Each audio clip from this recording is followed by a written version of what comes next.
Hello नमस्कार, welcome to दृष्टिकोण IAS. हम लोग इकोनॉमिक्स का सबसे इंपॉर्टेंट चैप्टर पढ़ रहे हैं, वो है मनी और बैंकिंग। हर एग्जाम में इस चैप्टर से कुछ ना कुछ प्रश्न निश्चित आते हैं। पिछले क्लास में हम लोगों ने मनी पार्ट को शुरू किया था और मनी के इवोल्यूशंस को देख रहे थे, किस तरह से बार्टर सिस्टम से जो है मनी आज तक जो है क्रिप्टो करेंसी तक आया है। तो एक बार जो नए स्टूडेंट जुड़े हैं उनके लिए मैं बता देता हूँ, एक बार फिर से मैं रिवाइज कर देता हूँ। ठीक है, आपने पिछला जो चैप्टर नहीं देखा है तो वीडियो है उपलब्ध है यूट्यूब के ऊपर प्लेलिस्ट में, आप उसको जाकर के देख लेंगे। ठीक है, तो पहला जो मनी आने से पहले जो सिस्टम चल रहा था उसको कहते थे बार्टर सिस्टम। ठीक है, बार्टर सिस्टम जहां पे सामान के बदले सामान का आदान प्रदान होता था। ठीक है, वही मीडियम ऑफ ट्रांजेक्शन था। बार्टर सिस्टम के बाद आ गया कॉमोडिटी मनी। ठीक है, कॉमोडिटी मनी जिसमें एक वस्तु को आधार मान लिया गया कि यही वस्तु जो है अब मीडियम ऑफ ट्रांजेक्शन बनेगी। जैसे भारत में कौड़ी चल रहा था, अमेरिका में टोबैको चल रहा था। ठीक है, कमोडिटी मनी के बाद जो है आ गया था मेटालिक मनी।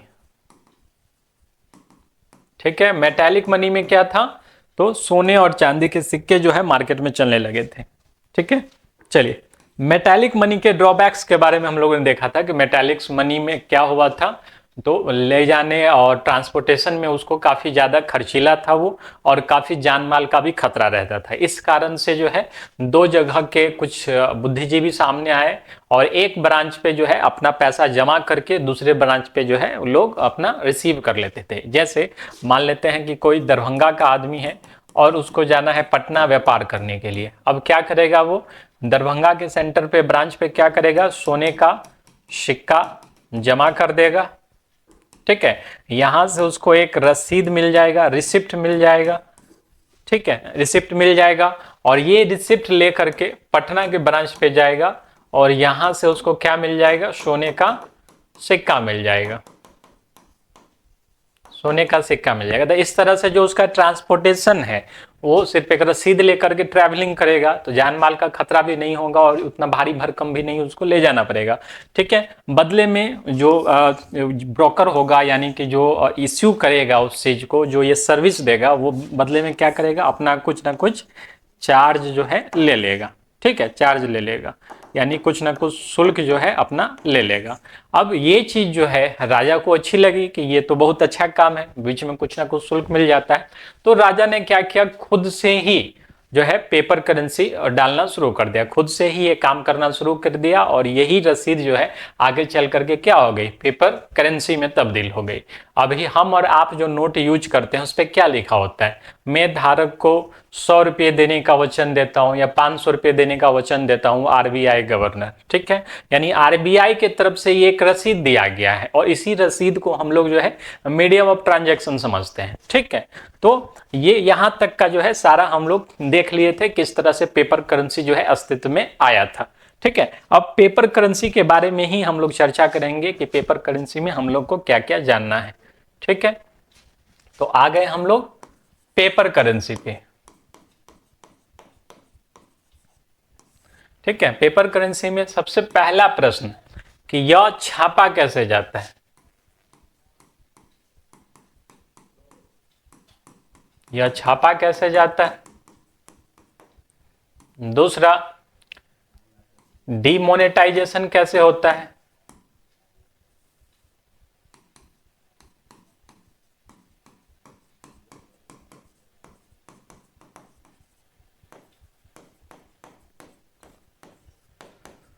डीमोनेटाइजेशन कैसे होता है। ठीक है, और इसका कुछ हिस्ट्री कॉन्सेप्ट भी जानेंगे कि पहले कौन सा नोट शुरू किया गया, किसको डीमोनेटाइज किया गया, इस सब के बारे में जो है हम लोग चर्चा करेंगे। ठीक है, तो क्यों आरबीआई जो है अनलिमिटेड रुपी नहीं छाप सकता है, इस बात का भी जो है हम लोग को जवाब मिल जाएगा। आरबीआई अनलिमिटेड मनी नहीं छाप सकता है।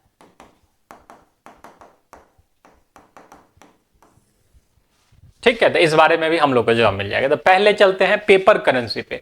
ठीक है, पेपर करेंसी आखिर इसको क्या बोला जाता है, पेपर करेंसी को, तो इसको बोला जाता है फिड्यूशियरी मनी, यानी जो पेपर करेंसी हम लोग यूज करते हैं उसको बोला जाता है फिड्यूशियरी मनी। ठीक है, फिड्यूशियरी मनी। ठीक है, फिड्यूशियरी का मतलब क्या होता है, वी ट्रस्ट। ठीक है, ये इसलिए चलता है क्योंकि हम लोग विश्वास करते हैं। ठीक है, यदि मान लेते हैं किसी को ये विश्वास ही ना हो कि ये 500 रुपये का नोट जो है चलेगा मार्केट में कि नहीं चलेगा, 100 रुपये का नोट चलेगा कि नहीं चलेगा, तो पेपर करेंसी जो है वहीं पे रुक जाएगा, आगे बढ़ेगा ही नहीं। अगर मार्केट में हल्ला हो जाए कि 500 का नोट बंद हो चुका है तो लोग 500 का नोट रिसीव ही नहीं करेंगे, मीडियम ऑफ ट्रांजेक्शन जो है वहां पे बंद हो जाएगा। ठीक है, तो ये पेपर करेंसी इसलिए चलती है क्योंकि हम और आप विश्वास करते हैं। ठीक है, अब कभी कभी आपने देखा होगा वो बच्चों वाले जो नोट होते हैं, अमिताभ बच्चन की फोटो वाले, क्या वो नोट मीडियम ऑफ ट्रांजैक्शन चल सकते हैं? तो नहीं बन सकते हैं, कारण कि वो लोग विश्वास ही नहीं करेंगे उस पर, गवर्नमेंट की तरफ से ऑथराइज्ड ही नहीं है। ठीक है, तो वो नोट जो है वर्तमान में जो भी नोट मार्केट में चल रहे हैं वो इसलिए चल रहे हैं क्योंकि हम विश्वास करते हैं। ठीक है, और ऐसे मनी को क्या कहा जाता है? फिड्यूशियरी मनी कहा जाता है। फिड्यूशियरी मनी जो है दो प्रकार से होते हैं, दो प्रकार के होते हैं। ठीक है, पहला नन लीगल टेंडर,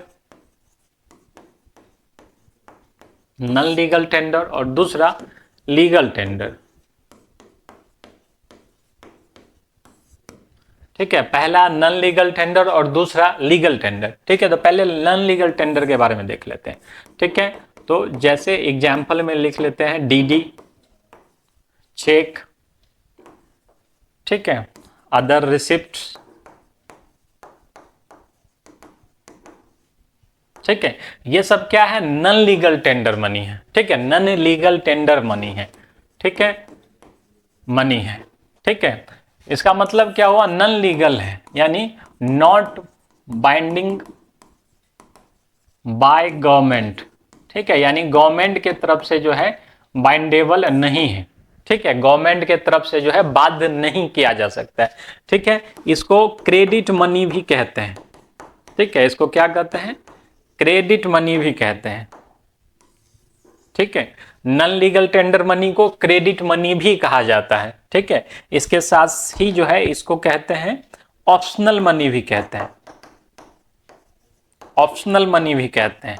क्यों कहते हैं ऑप्शनल मनी? तो मान लेते हैं कि हम किसी दुकान पे गए चाय पीने के लिए, अब वहां पे उसको हम 10 रुपये का अगर चेक काट के देते हैं या फिर डीडी बना के देते हैं, तो अब ये सामने वाले पे डिपेंड करता है कि वो लेगा या नहीं लेगा। वो बिल्कुल उस पे, उसके स्वेच्छा पे निर्भर करता है। ठीक है, यानी कि एक वैकल्पिक के रूप में जो है इसका यूज किया जा सकता है। इसके लिए उस सामने वाले दुकानदार को बाध्य नहीं किया जा सकता कि आपको लेना ही पड़ेगा। ठीक है, तो चूंकि ये एक वैकल्पिक मनी है इसलिए इसका नाम क्या है? Optional money. इसको क्रेडिट मनी भी कहा जाता है। तो डीडी, चेक, अदर्स रिसिप्ट जो भी है उसको नन लीगल टेंडर मनी कहा जाता है। ठीक है, ऑप्शनल मनी इसी को कहा जाता है। ठीक है, लेकिन वहीं पे अगर उस चाय दुकानदार को हम 10 रुपए का नोट देते हैं तो उसको लेना ही पड़ेगा। वो ये नहीं कह सकता है कि हमको चेक काट के दीजिए या 10 रुपए का सिक्का दीजिए, वो कुछ नहीं कह सकता है, उसको लेना ही पड़ेगा। यानी कि वो 10 रुपए का नोट जो है क्या है? वो बाध्य है उसके लिए कि उसको लेना ही पड़ेगा। वैसे मनी को क्या कहा जाता है? लीगल टेंडर कहा जाता है। लीगल टेंडर मतलब जिस पैसे के लिए जो है, ठीक है, लीगली बाइंडेड बाय गवर्नमेंट।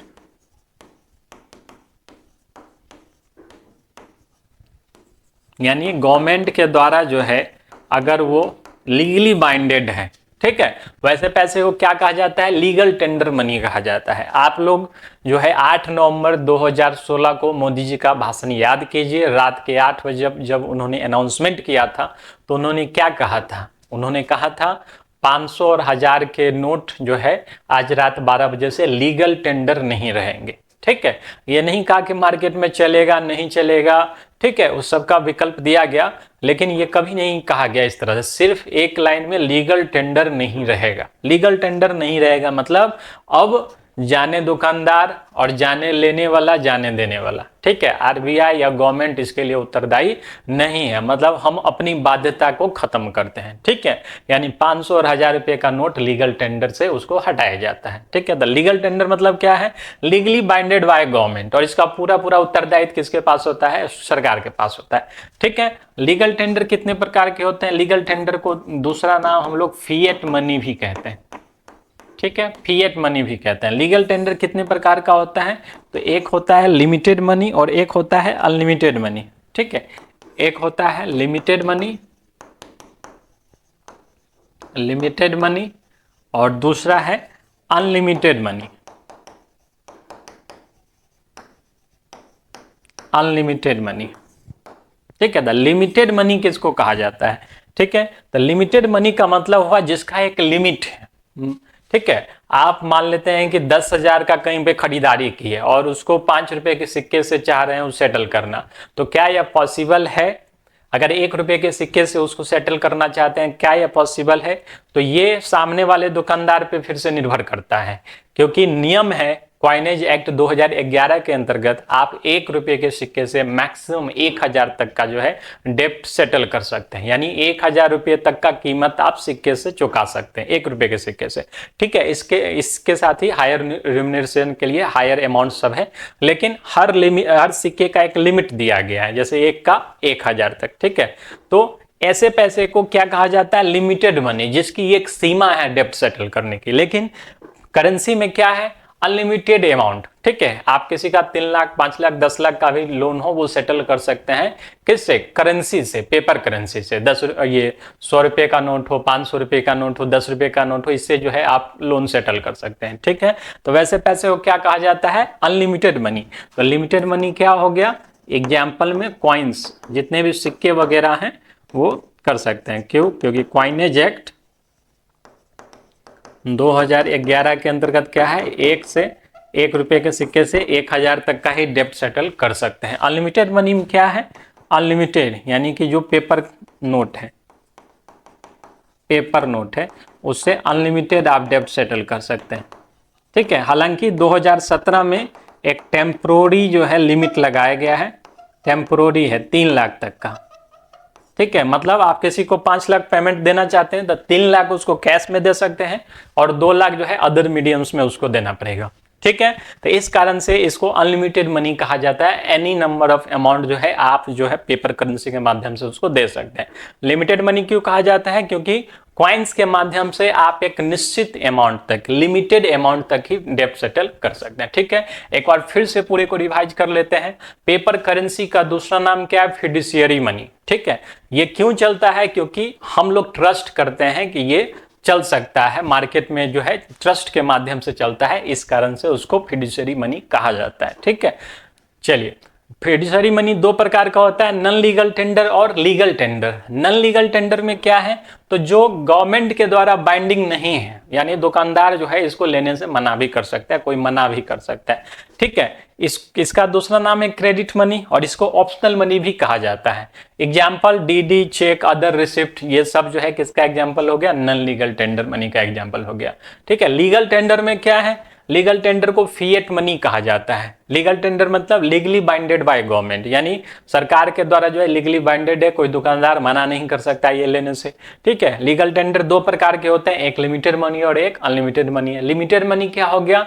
यानी जिसके माध्यम से हम जो है एक limited amount of loan settle कर सके, पेमेंट कर सके, वो लिमिटेड मनी है। जैसे सिक्के, नियम है कॉइनेज एक्ट 2011 के हिसाब से 1 रुपए के सिक्के से आप 1,000 तक का ही डेप्ट सेटल कर सकते हैं। अनलिमिटेड मनी क्या है? अनलिमिटेड मनी पेपर नोट्स हो गया, पेपर करेंसी जो हम लोग यूज करते हैं, उससे अनलिमिटेड अमाउंट ऑफ डेप्ट सेटल कर सकते हैं। एक टेम्पोररी रोक लगाया गया है 2017 में फाइनेंस बिल के हिसाब से कि आप जो है 3 लाख तक का ही पेमेंट करेंसी के माध्यम से कर सकते हैं, उसके अलावा आपको दूसरा मीन जो है यूज करना पड़ेगा। ठीक है, तो ये हो गया पेपर करेंसी के प्रकार सब। ठीक है, ऐसे कई सारे प्रश्न आते रहते हैं एग्जाम पे कि लीगल टेंडर के ये एग्जाम्पल है या ऑप्शनल मनी के ये एग्जाम्पल है, तो उससे आपको आसानी रहेगी ये प्रश्नों को सॉल्व करने में। ठीक है, अब आते हैं कि इसको छापा कैसे जाता है। ठीक है, इसको छापा कैसे जाता है? तो पहला हम लोग सिक्का के बारे में चलते हैं, कॉइन्स। ठीक है, तो कॉइन्स के लिए क्या प्रपोजल है? सरकार कोई भी काम करती है, आरबीआई कोई भी काम करती है, कोई भी सरकारी संस्था काम करती है तो किसी एक्ट के अंतर्गत ही काम करती है, क्योंकि वहीं से उसको पावर मिलता है। तो सिक्के ढालने की जो पावर है वो कहां से आती है? तो कॉइनेज एक्ट 1906 से सिक्के ढालने की पावर आती है। ठीक है, तो सिक्का कौन ढालता है? सिक्के ढालने की उत्तरदायित्व है सरकार के पास, गवर्नमेंट के पास। ठीक है, गवर्नमेंट के पास। ठीक है, ये एक्ट क्या कहता है कि आप जो है 1,000 तक का सिक्का जो है अप टू 1,000 कॉइन, 1,000 तक का सिक्का जो है आप जारी कर सकते हैं। ठीक है। 1000 आप कभी कभी स्पेशल एडिशन देखते होंगे, किसी महापुरुष के नाम पे जो है, किसी साइंटिस्ट के नाम पे सिक्के को रिलीज किया जाता है। तो सरकार अधिकतम 1000 तक का जो है सिक्का लॉन्च कर सकती है। ठीक है, चलिए इसके अलावा सरकार क्या करती है, 1 रुपए का नोट जो है लॉन्च करती है, 1 रुपए का नोट, और इस पे जो साइन होता है वो फाइनेंस सेक्रेटरी साइन करते हैं, फाइनेंस सेक्रेटरी साइन करते हैं। ठीक है, यानी सरकार क्या करेगी, 1 रुपये से लेकर के जो भी स्मॉलर डिनोमिनेशन है वहां से लेकर के 1000 रुपये तक का सिक्का जो है सरकार इश्यू कर सकती है, मिंट कर सकती है। और 1 रुपये का नोट भी सरकार ही इश्यू करते हैं, इसलिए 1 रुपये के नोट पे किसका साइन होता है, फाइनेंस सेक्रेटरी का साइन होता है। ठीक है, सिक्के को जहां ढाला जाता है, सिक्के को जहां ढाला जाता है उसको बोलते हैं मिंट,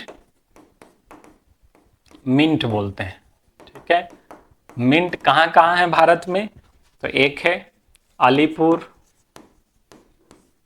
कोलकाता, एक है मुंबई,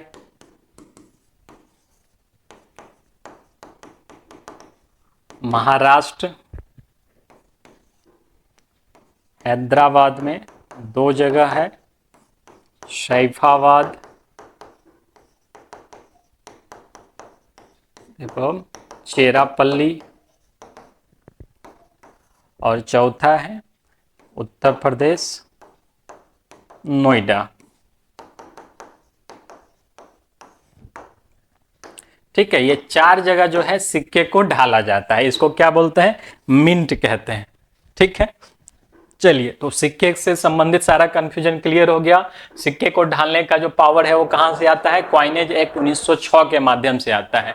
सरकार जो है 1000 तक का सिक्का जो है इश्यू कर सकती है, 1 रुपये का नोट इसके साथ ही सरकार इश्यू करती है, जो जिसपे फाइनेंस सेक्रेटरी का साइन होता है। ठीक है, सिक्के को ढालने के लिए, सिक्के को जहां ढाला जाता है उसको मिंट कहा जाता है। 4 जगह ये मिंट है, पहला अलीपुर कोलकाता में, दूसरा मुंबई महाराष्ट्र में, तीसरा हैदराबाद सैफाबाद और चेरापल्ली में, और चौथा उत्तर प्रदेश के नोएडा में। 4 जगह जो है मिंट है। ठीक है, अब आते हैं पेपर करेंसी पे। ठीक है, पेपर करेंसी को आखिर कौन प्रिंट करता है, पेपर करेंसी। ठीक है, तो जैसा कि हम लोग जानते हैं कि आरबीआई पेपर करेंसी प्रिंट करती है। 1 रुपये का नोट तो आप जानते हैं कि सरकार प्रिंट करती है। ठीक है, गवर्नमेंट ऑफ इंडिया 1 रुपये का नोट जो है प्रिंट करती है। ठीक है, 1 रुपये का नोट छोड़ के इधर जितना नोट है सबको प्रिंट करने का काम जो है आरबीआई का होता है। वर्तमान में 2 से लेकर के 500 तक का नोट जो है प्रिंट करती है रिजर्व बैंक। ठीक है, और सिक्के के मामले में, सिक्के में क्या है, एक सर्कुलेटरी एजेंट की तरह काम करती है, सर्कुलेटरी एजेंट ऑफ कॉइन्स। ठीक है, सिक्के के बारे में जान गए कि सिक्का जो है गवर्नमेंट ऑफ इंडिया के द्वारा जो है इश्यू किया जाता है। 4 जगह मिंट है, वो सब देख लिए हैं। तो आरबीआई क्या करता है, 2 से लेकर के 500 तक का अभी के टाइम में नोट प्रिंट करता है, और साथ साथ सिक्के का एक सर्कुलेटरी एजेंट है। सरकार इसको हैंड ओवर करती है और आरबीआई सर्कुलेट करता है। ठीक है, अब आता है कि आरबीआई के पास अगर पावर है कि नोट छाप सकती है, तो आरबीआई अनलिमिटेड मनी क्यों नहीं छापती है। ठीक है, तो सभी देश में जो है करेंसी छापने के लिए एक स्टैंडर्ड सिस्टम को मेंटेन किया जाता है, इसको करेंसी स्टैंडर्ड सिस्टम कहते हैं। ठीक है, तो देखते हैं आखिर है क्या ये करेंसी स्टैंडर्ड सिस्टम जो नोट छापने के लिए यूज किया जाता है। ठीक है, करेंसी स्टैंडर्ड सिस्टम।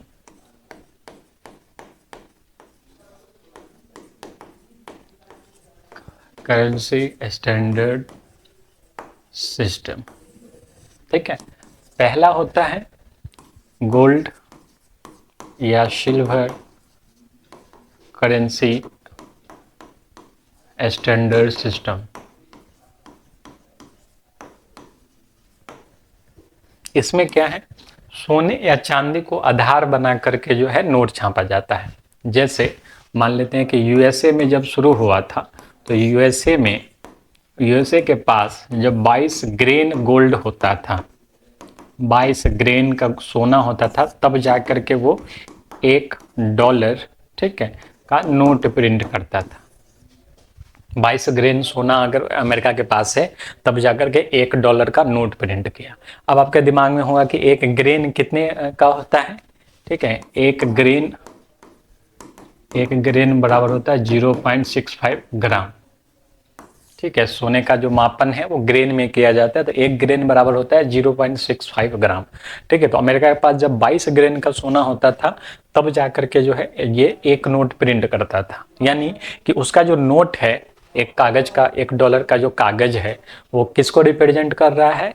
22 ग्रेन सोना को, जो अमेरिका के फेडरल बैंक में रखा हुआ है। ठीक है, यहाँ अगर हम वर्तमान में बात करें, आरबीआई यदि 500 का नोट इश्यू कर रही है, उस पर लिखा हुआ है मैं धारक को 500 देने का वचन देता हूँ। इसका मतलब क्या है? उस 500 के बदले 500 का कोई ना कोई बहुमूल्य सामान है आरबीआई के पास, जिसके बिहाफ में जो है इश्यू कर रहा है। ठीक है, तो इसके बिहाफ में, किसी ना किसी सामान के बिहाफ में इस पेपर करेंसी को इश्यू किया जाता था, इसलिए करेंसी को जो है रिप्रेजेंटेटिव मनी भी कहा जाता है। रिप्रेजेंटेटिव मनी कहा जाता है, मतलब रिप्रेजेंट करता है उसको कि ये जो नोट है इसके बिहाफ में कुछ ना कुछ रखा गया, इसलिए रिप्रेजेंटेटिव मनी कहा जाता है। ठीक है, तो ऐसे सिस्टम को जिसमें गोल्ड या सिल्वर को बेस बना करके नोट प्रिंट किया जाता है, उसको बोलते हैं गोल्ड या सिल्वर करेंसी स्टैंडर्ड सिस्टम। ठीक है, इंडिया की अगर बात करें हम लोग, इंडिया में क्या सब चला? ठीक है, तो इंडिया में शुरुआती जो दौर था, ठीक है, वो क्या है? 1935 से लेकर के 56 तक क्या चला? तो जितना भी नोट छापना है उसका 40% जो है गोल्ड रखना पड़ेगा, 40%। और 10,000 रुपये का नोट छापना है तो उसको जो है 4,000 के मूल्य का गोल्ड रखना पड़ेगा भारत को, तब जाकर के वो 10,000 का नोट छाप सकता है। मतलब जितना भी नोट प्रिंट करना है उसका 40% गोल्ड रहना चाहिए। और इसी काल में जो है जो इंटरनेशनल मॉनिटरी फंड है उसका कुछ बेसिक गाइडलाइंस आ गया फॉरेन रिजर्व के लिए। ठीक है, तो अभी वर्तमान में देखिएगा, अगर इस सिस्टम के हिसाब से चला जाए तो पूरे दुनिया के नोट्स को, पूरी दुनिया की करेंसी को डॉलर के बिहाफ में सेटल किया गया है। यानी एक आधार बनाया गया सोना, सोने के मूल्य के हिसाब से $1 का सेट किया गया कि इतने रुपये का ये मूल्य है, और डॉलर के हिसाब से दुनिया के हर करेंसी को जो है उसका वैल्यूएशन किया गया। ठीक है, तो पहला हो गया गोल्ड या silver currency standard system. India में 1935 में जो है इसको फिक्स्ड एक्सचेंज सिस्टम भी कहते थे। इसके बाद आ गया आपका 1956 से लेकर के 6 के बाद शुरू हो गया minimum foreign reserve system. Foreign reserve system, ठीक है। इस सिस्टम में क्या था? तो इस सिस्टम में जो है क्या रखना था? तो 115 करोड़, ठीक है, का सोना रखना था, 115 करोड़ का गोल्ड रखना था, और 400 करोड़ जो है सिक्योरिटीज वगैरह रखना था। ठीक है, फॉरेन सिक्योरिटी रखना था।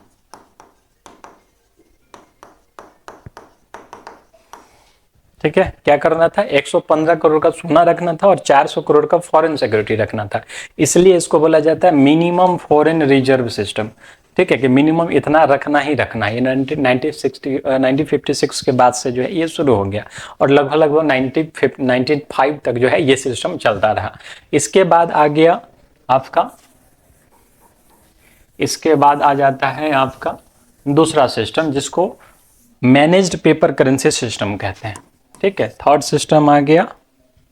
ठीक है, थर्ड सिस्टम आ गया, इसको क्या बोला जाता है? मैनेज्ड पेपर करेंसी सिस्टम, जो अभी चल रहा है, manage paper currency standard system. ठीक है, इस सिस्टम में क्या था? इस सिस्टम में जो है 115 करोड़ का जो है सोना रखना ही रखना है। ठीक है, लेकिन ये 400 करोड़ वाला जो बाध्यता था उसको हटा दिया गया। ठीक है, 115 करोड़ का सोना रखना है, और आप जितना भी नोट छापेंगे उसके एवज में कुछ ना कुछ फाइनेंशियल एसेट रखना पड़ेगा सरकार को। ठीक है, कुछ ना कुछ फाइनेंशियल एसेट रखना पड़ेगा, जैसे टी बिल हो गया, जी सेक, अन्य जी सेक वगैरह सब हो गया। ठीक है, तो ये सब जो है रखना पड़ेगा, मतलब आपके खजाने में कुछ तो होगा, तो उसके बिहाफ में ना आप नोट प्रिंट करेंगे। अगर आपके अकाउंट में पैसा ही नहीं है, आप किसी को चेक काट करके दे रहे हैं, तो वो तो कम्प्लीटली फॉल्स है। उसी तरह से रिजर्व बैंक को क्या करना था, 115 करोड़ का सोना रखना था, और जितना भी नोट प्रिंट करता वो कुछ ना कुछ फाइनेंशियल एसेट्स के एवज में ही कर सकता था। ठीक है, तो अभी भी जो है यही सिस्टम चल रहा है, जिसको मैनेज्ड पेपर करेंसी या स्टैंडर्ड सिस्टम कहते हैं। इससे पहले था मिनिमम फॉरेन रिजर्व सिस्टम, जिसमें 115 करोड़ का सोना और 400 करोड़ का जो है फॉरेन सिक्योरिटी रखना था। ठीक है, तो ये सिस्टम जो है 1995 से ये शुरू हो गया, और अभी वर्तमान में जो है यही सिस्टम लागू है। तो अगर आरबीआई चाहे भी तो अनलिमिटेड नहीं छाप सकती है। ठीक है, अगर अनलिमिटेड छापने का प्रयास किया तो उस कागज का तो कोई वैल्यू ही नहीं रह जाएगा। कागज मार्केट में है, इसका मतलब उस कागज के कीमत का कुछ ना कुछ वस्तु जो है आरबीआई के पास रखा हुआ है, कुछ ना कुछ फाइनेंशियल एसेट है आरबीआई के पास। ठीक है, चलिए इसके बाद आगे हम लोग बढ़ते हैं डीमोनेटाइजेशन की तरफ। ठीक है, डीमोनेटाइजेशन। ठीक है, डीमोनेटाइजेशन, डीमोनेटाइजेशन जिसको विमुद्रीकरण कहते हैं।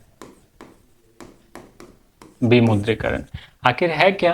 क्या पहली बार था 8 नवंबर 2016 को? तो नहीं, इससे पहले भी जो है इतिहास में अभी तक 3 बार डिमोनेटाइजेशन किया जा चुका है, 1946, 1978 और 2016। ठीक है, ये तीसरी बार था जब सरकार के द्वारा डिमोनेटाइजेशन किया गया था। ठीक है, 46, 78, 16। 46 में क्या किया गया था? तो 100 रुपये के नोट को क्या करना था? डिक्लेयर करना था, और 500 रुपये के नोट को क्या किया? डिमोनेटाइज किया गया। ठीक है, 1978 में क्या किया गया? 1000, 5000 और 10,000 के नोट को जो है डिमोनेटाइज किया गया। ठीक है, और 2016 में हम लोग जानते हैं कि 500 और 1000 के गांधी सीरीज वाले नोट को जो है डिमोनेटाइज किया गया। ठीक है, महात्मा गांधी सीरीज वाले नोट को डिमोनेटाइज किया गया। तो डिमोनेटाइज का मतलब क्या है कि जो मुद्रा प्रचलन में है, जो करेंसी प्रचलन में है, उसको लीगल टेंडर से बाहर करना। ठीक है, तो उसको क्या बोलते हैं? डिमोनेटाइजेशन। तो ये भारत में जो है तीसरी बार हुआ है। ठीक है, पहले कब? 1946 में, 1978 में और 2016 में हुआ है। कब हुआ था? तो 8 नवंबर 2016 को। ठीक है, ये प्रोसेस हुआ है। अब क्या है? तो क्या वही सारी प्रोसेस है जो हमको दिखाया गया, मतलब प्रधानमंत्री जी सीधे आके कह देंगे कि हाँ ठीक है, आज से जो है ये नोट चलना बंद हो जाएगा? क्या इस तरह से होता है? तो नहीं, इसका जो है एक प्रॉपर प्रक्रिया होता है। प्रॉपर प्रक्रिया में क्या है? तो सबसे पहले क्या होगा? तो आरबीआई का बोर्ड क्या करेगा? आरबीआई रिकमेंड करेगा। ठीक है, रिकमेंड करेगा, अनुशंसा करेगा कि ये नोट जो है किसी कारणवश जो है अर्थव्यवस्था में इसको बंद करना है, इसको लीगल टेंडर से हटाना है। ये बोर्ड करेगा किसको? फाइनेंस मिनिस्ट्री को। फाइनेंस मिनिस्ट्री को। फाइनेंस मिनिस्ट्री क्या करेगा? ठीक है, हाँ, फाइनेंस मिनिस्ट्री का इसका एक डिपार्टमेंट होता है, डिपार्टमेंट ऑफ इकोनॉमिक अफेयर। ये क्या करेगा? ये गैजेट नोटिफिकेशन निकालेगा। ठीक है, गैजेट नोटिफिकेशन निकालेगा कि आज से जो है ये नोट चलना अब बंद हो गया है। ठीक है, आज से जो है ये नोट खत्म हो गया, लीगल टेंडर नहीं रहेगा। और सेम काम क्या हुआ? 8 नवंबर 2016 को हमारे प्रधानमंत्री जी आकर कह दिए, जो आज रात 12 बजे से जो है 500 और 1000 के नोट लीगल टेंडर नहीं रहेंगे। ठीक है, इसलिए मैंने शुरू में ही कहा था कि लीगल टेंडर शब्द का यूज किया गया था। तो ये सारे प्रोसेस होते हैं किसी भी नोट को डिमोनेटाइज करने के लिए। ठीक है, तो हम लोग अभी तक क्या सब देख लिए? पहला, बार्टर सिस्टम के बारे में देख लिए। ठीक है, बार्टर सिस्टम के बारे में देख लिए, बार्टर सिस्टम क्या होता है, नहीं होता है। बार्टर सिस्टम के बाद हम लोग देखें कमोडिटी मनी के बारे में। कमोडिटी मनी क्या होता है, नहीं होता है, देख लिए। कमोडिटी मनी के बाद हम लोग देखें मेटालिक मनी के बारे में, यानी कॉइन्स वगैरह के बारे में। कॉइन्स के बाद देखें हम लोग पेपर मनी के बारे में, यानी जो नोट्स वगैरह हम लोग यूज करते हैं। इसके बाद है आपका जो है बैंक मनी या डिजिटल मनी भी कहते हैं। मान लेते हैं बैंक मनी कहते हैं। बैंक मनी क्या होता है? ठीक है, तो बैंकिंग चैनल के थ्रू हम लोग जितना भी पेमेंट्स करते हैं, आपका फोन पे, पेटीएम, जो भी वैलेट्स वगैरह यूज करते हैं जिसमें बैंकिंग चैनल की आवश्यकता होती है, उन सभी प्रकार को जो है क्या कहते हैं? बैंक मनी कहते हैं। तो इसमें जो है ज्यादा हम लोग को जानना नहीं है, मेन हम लोग को जानना है जो लास्ट स्टेप है, क्रिप्टो करेंसी। ठीक है, क्या है? Crypto currency. ठीक है, क्रिप्टो करेंसी क्या होता है? अभी वर्तमान में जो बहुत ज्यादा चर्चा में है, आप लोगों ने जो है नाम सुना होगा। ठीक है, तो लास्ट हम लोग चलते हैं किस पे? क्रिप्टो करेंसी पे। क्रिप्टो करेंसी क्या होता है? ठीक है, क्रिप्टो करेंसी का मतलब हो गया कि जो क्रिप्टिक फॉर्म में है और करेंसी है क्रिप्टिक। ठीक है, क्रिप्टिक मतलब कूट भाषा में, कूट भाषा में। ठीक है, और ये क्या है? डिजिटली उपलब्ध होता है, ये डिजिटल मनी है एक तरह से। ठीक है, डिजिटल, कोई भी चीज डिजिटल होने का मतलब क्या है? जिसको हम लोग मोबाइल, टैबलेट, कंप्यूटर से ही यूज कर सकते हैं, अन्य कोई भी मीडियम से यूज नहीं कर सकते हैं। तो ये पैसा भी कैसा होता है? डिजिटली है। हमारा नोट या सिक्का क्या है? फिजिकली हम उसको हाथ में ले सकते हैं, लेकिन क्रिप्टो करेंसी को हाथ में नहीं ले सकते हैं। ये क्या है? डिजिटली उपलब्ध है। ठीक है, कंप्यूटर प्रोग्राम की मदद से बनाया जाता है, कंप्यूटर प्रोग्राम की मदद से बनाया जाता है। ठीक है, इसमें क्या है? तो जिस तरह से आप एग्जाम्पल में आप अगर फोन पे का यूज करते हैं, ठीक है, फोन पे का यूज करते हैं, ठीक है, तो फोन पे तो बैंक मनी का एग्जाम्पल हो गया। तो फोन में जिस प्रकार से आप वैलेट का यूज करते हैं, ठीक है, फोन पे में क्या है? आपका ये एक वैलेट है, इसमें आपका पैसा कहाँ रहता है? बैंक में रहता है, लेकिन वैलेट में शो करता है, बैंक से जो है कनेक्ट रहता है। ठीक है, तो यूजर जो है बैंक से ही लेन देन करता है, लेकिन इस वैलेट के थ्रू करता है। फोन पे इस कंप्यूटर क्रिप्टो करेंसी में क्या है कि ये डायरेक्टली जो है इसका अमाउंट वैलेट में ही रहेगा, इसमें कोई भी जो है बैंकिंग चैनल का यूज ही नहीं होगा। ठीक है, ये डायरेक्टली वैलेट में रहेगा। ठीक है, ये वैलेट में ही आता है, वैलेट में ही शो करेगा कि हाँ 10 कॉइन है इसमें, और वैलेट से ही निकाला जाएगा। मतलब बैंक का कोई कॉन्सेप्ट ही नहीं है, बैंक इसमें जुड़ा ही हुआ नहीं है। ठीक है, डायरेक्टली बैंक वैलेट में आएगा और वैलेट से ही जो है ट्रांसफर होगा। ठीक है, इसका यूजर आईडी वगैरह भी जो है काफी क्रिप्टिक होता है। ठीक है, 1 2 4 ऐसे करके लंबा संख्या में होता है, जिस कारण से इसको जो है हैक करना जो है मुश्किल होता है। ठीक है, क्रिप्टो करेंसी जिस कंप्यूटर प्रोग्रामिंग के द्वारा मिलती है, यानी क्रिप्टो करेंसी, अगर हम लोग बात करें प्राइवेट क्रिप्टो करेंसी, अब तो सरकार का भी आ गया है। अगर प्राइवेट वाले की बात करते जिस कंप्यूटर प्रोग्राम से मिलता है उसको बोलते हैं माइनिंग। ठीक है, माइनिंग, माइनिंग क्या है? तो ये कंप्यूटर प्रोग्राम्स का नेटवर्क है, इसमें से यदि कोई व्यक्ति जो जानता है इन सब के बारे में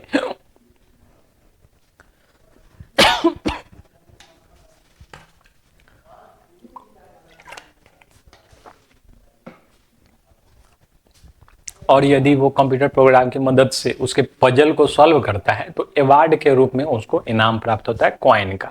ठीक है, और यही क्या है? इसी प्रोसेस को बोलते हैं माइनिंग। ठीक है, इस प्रोसेस को क्या बोलते हैं? माइनिंग। ठीक है, तो यहां समझ लिए क्रिप्टो करेंसी में क्या है? वैलेट का कॉन्सेप्ट है, डायरेक्ट जो है डिजिटल फॉर्म में उपलब्ध रहेगा। माइनिंग क्या होता है समझ गए? ठीक है, यानी क्रिप्टो करेंसी, क्रिप्टो करेंसी प्राप्त करने की प्रक्रिया, प्राप्त करने की प्रक्रिया। ठीक है, आप जैसे एग्जाम्पल में हम बात करते हैं बिटकॉइन का। सबसे पहला क्रिप्टो करेंसी जो अस्तित्व में आया था वो बिटकॉइन ही था। बिटकॉइन को बनाने वाला सतोशी नाकामोटो है। ठीक है, अब ये कौन है इसके बारे में आज तक कोई नहीं जानता। ये आदमी है, मेल है, फीमेल है, जिंदा है कि डेथ कर गया, इसके बारे में कोई नहीं जानता है। तो सतोशी नाकामोटो ने इसको इंट्रोड्यूस किया था। अब क्या है? बिटकॉइन के प्रोग्राम्स का नेटवर्क है। ठीक है, नेटवर्क है। अब इस नेटवर्क में मान लेते हैं कोई एक आदमी जुड़ा और इस नेटवर्क में से जो है उसके माइनिंग को सॉल्व कर लिया, तो उसको अवार्ड के रूप में क्या मिलता है? ठीक है, बिटकॉइन मिलता है। ठीक है, अवार्ड के रूप में बिटकॉइन मिलता है। बिटकॉइन का एक अलग वैलेट होता है और उसी में शो करेगा कि इतना बिटकॉइन है, और किसी को ट्रांसफर भी करना है तो उसी वैलेट्स के थ्रू जो है वैलेट टू वैलेट ट्रांसफर किया जा सकता है। तो ये प्रोसेस है, इस प्रोसेस को क्या बोलते हैं हम लोग, माइनिंग कहते हैं। ठीक है, तो आखिर अभी के टाइम में जो है पूरी दुनिया, जो सेंट्रल बैंक है, वो सब क्रिप्टो करेंसी अपनी अपनी लॉन्च करने के बारे में सोच रही है। तो आखिर ऐसी क्या खास बात है इसमें? रिजर्व बैंक का भी देखिएगा तो रिजर्व बैंक ने भी जो है अपना लॉन्च कर दिया है। रिजर्व बैंक के द्वारा भी जो है लॉन्च किया गया है रुपी, ठीक है, जो सीबीडीसी है, सीबीडीसी है, सीबीडीसी है। सीबीडीसी का मतलब है central bank digital coin, digital coin, ठीक है, सेंट्रल बैंक डिजिटल कॉइन। रुपी जो है रिजर्व बैंक का अपना ऑफिशियल क्रिप्टो करेंसी है। तो अनलीगल होने के बावजूद भी जो है बैंक्स क्यों रिलीज कर रही है? क्योंकि ये एक नया तरीका है इनक्रिप्टेड होने का, ठीक है, इसमें हैक होने की संभावना न्यून है, मतलब इम्पॉसिबल है इसको हैक करना। और उसके पीछे की जो टेक्नोलॉजी है, इस टेक्नोलॉजी को बोला जाता है टेक्नोलॉजी, जिसको सभी लोगों ने अडॉप्ट किया है। इस टेक्नोलॉजी का नाम है ब्लॉकचेन टेक्नोलॉजी, ब्लॉकचेन टेक्नोलॉजी, ठीक है, ब्लॉकचेन टेक्नोलॉजी। ठीक है, तो आखिर ब्लॉकचेन टेक्नोलॉजी में ऐसा क्या है, देखते हैं हम लोग ब्लॉकचेन टेक्नोलॉजी के बारे में। ठीक है,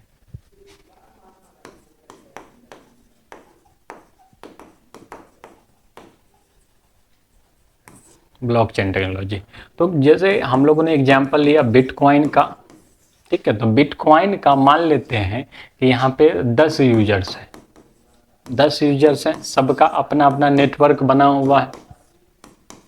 ठीक है, अब क्या है, कोई भी अगर जो इसमें डाटा है वो भी इसमें भी है, इसमें भी, इसमें भी, अगर कोई नया ब्लॉक जुड़ता है तो इसको डाटा को सब में अपडेट किया जाता है।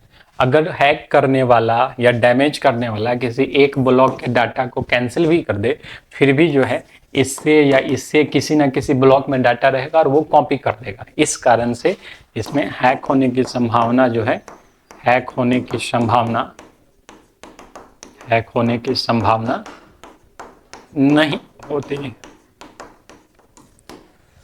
ठीक है, इसी टेक्नोलॉजी को क्या बोलते हैं हम लोग, ब्लॉकचेन टेक्नोलॉजी, क्योंकि ये डाटा का क्या है, एक ब्लॉक बनता चला जाता है और एक चेन की तरह जो है अनगिनत यूजर्स तक पहुंच जाता है। ठीक है, तो इसमें क्या है, जो भी प्राइवेट कॉइन्स है, प्राइवेट डिजिटल कॉइन है, ठीक है, ये जितने भी प्राइवेट डिजिटल कॉइन्स है, ये सब जो है फाइनेंस के लिए थ्रेट है। लोग जो है इसमें व्यापार करते हैं, इसमें ट्रेड करते हैं, क्योंकि एक नया अर्निंग का एक ये हो गया है, ट्रेंड हो गया है। लेकिन ये कहीं से भी नॉट बैक्ड बाय गवर्नमेंट है, ठीक है, सरकार के द्वारा जो है बैक्ड नहीं है, इसलिए हो सकता है कंप्यूटर प्रोग्राम खत्म हो और पूरा का पूरा डिजिटल कॉइन ही खत्म हो जाए। ठीक है, तो जो परचेज किया है, जो करोड़ों रुपए उसमें लगा रहा है, उसको तो सबसे बड़ा नुकसान हो जाएगा। तो इस कारण से सरकार मना करती है कि आप किसी भी प्राइवेट डिजिटल कॉइन्स का यूज ना करें, उसका व्यापार ना करें, उसको परचेज ना करें। हालांकि लोग जो है इसको धड़ल्ले से परचेज करते हैं, लेकिन इसकी जो टेक्नोलॉजी है ब्लॉकचेन टेक्नोलॉजी, जिसके कारण इसको हैक नहीं किया जा सकता है, इसके कारण लोग जो है क्या कर रहे हैं, सरकार क्या कर रही है, अपना जो है लॉन्च कर रही है। जैसे आरबीआई का क्या है, रुपी नाम से जो है ये लॉन्च किया गया, उसी तरह से हर देश जो है, हर देश अपना अपना अपना अपना डिजिटल कॉइन लॉन्च कर रहा है। ठीक है, इसमें क्या है, तो इसमें जो रिजर्व बैंक का रुपी है, इसमें थीम वैलेट की तरह रहेगा और वैलेट टू वैलेट ही ट्रांसफर किया जाएगा। मतलब जो आप 50 रुपए का नोट अब अपनी जेब में रखते हैं, वो आपके मोबाइल में ही रहेगा, वो किसी अनदर बैंक में नहीं रहेगा, वो रिजर्व बैंक के ही वैलेट में रहेगा, जहां से डायरेक्टली आप किसी को जो है दे सकते हैं। यानी उसको बैंक में रखने की या बैंक से कनेक्ट करने की कोई भी आवश्यकता नहीं रहेगी। ठीक है, तो आरबीआई का जो है डिजिटल मनी लॉन्च हो चुका है, लोग काफ़ी लोगों तक अभी तक ये लोकप्रिय नहीं हुआ है। तो आने वाले समय में हम लोग को देखना है कि आरबीआई जो है किस तरह से इसको जनमानस तक पहुंचाती है। तो क्रिप्टो करेंसी जो आज का सबसे लेटेस्ट ट्रेंड है, इसके बारे में हम लोग देख लिए। नेक्स्ट क्लास में जो है हम लोग बैंकिंग को शुरू करेंगे और मनी और बैंकिंग से रिलेटेड जितने भी प्रश्न बन सकते हैं उन सब को देखेंगे जो आपके एग्जाम पर्पज के लिए आवश्यक है। आप जो है इसका पीडीएफ टेलीग्राम चैनल से डाउनलोड कर सकते हैं। टेलीग्राम चैनल का लिंक जो है इसके डिस्क्रिप्शन में दे दिया गया है। ठीक है, तो नेक्स्ट वीडियो में हम लोग फिर मिलेंगे, तब तक के लिए धन्यवाद।